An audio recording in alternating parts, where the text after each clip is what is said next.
notre trésor découverte, un bon plat bien de saison. Avec la baisse des températures, toute cette semaine, on va vous faire découvrir chaque jour les recettes des meilleures soupes et potages. Et on commence aujourd'hui par une spécialité italienne, le minestrone, qui est une soupe de légumes à laquelle on ajoute des pâtes ou du riz, mais pas que, vous allez voir, ça sent très bon et c'est drôlement bon. En Italie, on vous en dévoile l'une des meilleures recettes avec Alban Micosi et Florence Crimon. C'est en Toscane, regardez. Vous êtes prêts? Le minestrone est là. Tout beau, tout chaud. Et ça tombe bien avec ce froid. Voilà une belle assiette pour toi. Partager un minestrone, ce n'est pas seulement goûter une soupe de légumes.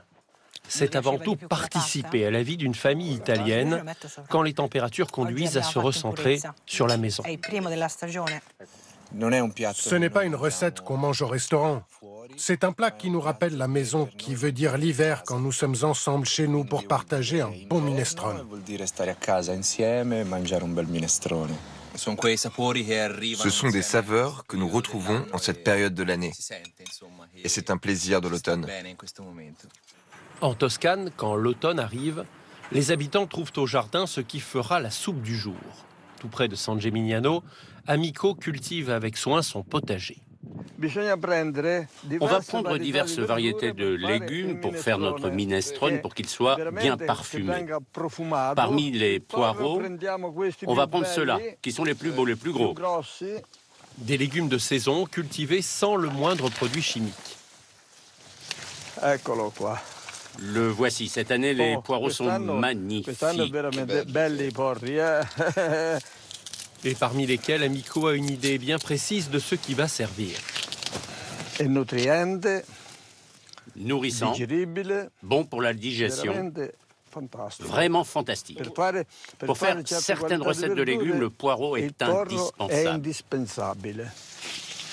Dans le potager, il y a aussi des légumes régionaux, comme ces gros haricots. Il n'y a pas de recette nationale au minestrone. Chaque région, chaque famille fait en fonction de ce que la terre donne, comme ces choux noirs, typiques de la région toscane. Avec ces légumes que nous avons récoltés, on peut nourrir 10 personnes.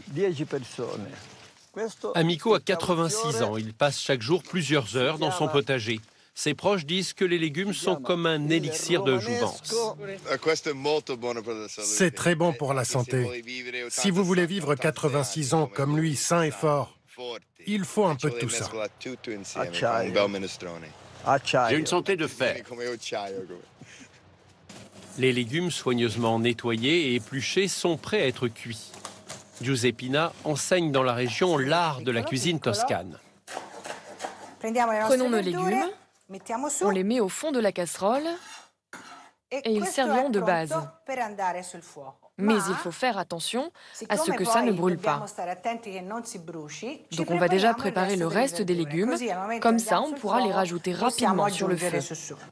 Il faut en principe une dizaine de légumes différents coupés en tout petits. Ce sont eux qui vont donner la saveur. Je coupe un morceau de courge. Ce sera suffisant. Et on enlève la peau.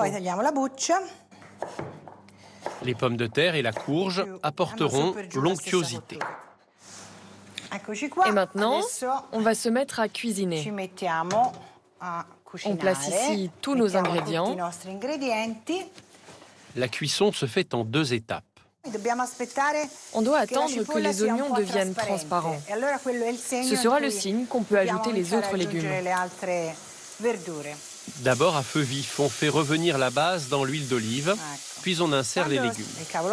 Du chou noir, du céleri et ces autres formes de choux.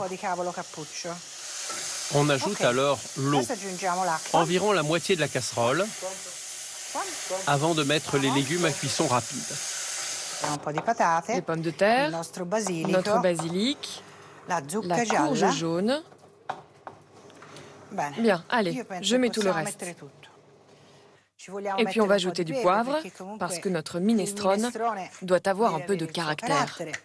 Entre 45 minutes et 1 heure de cuisson à feu plus doux seront nécessaires pour parvenir à la texture espérée. Quand on mange, les légumes doivent rester consistants dans la cuillère et pas seulement le bouillon.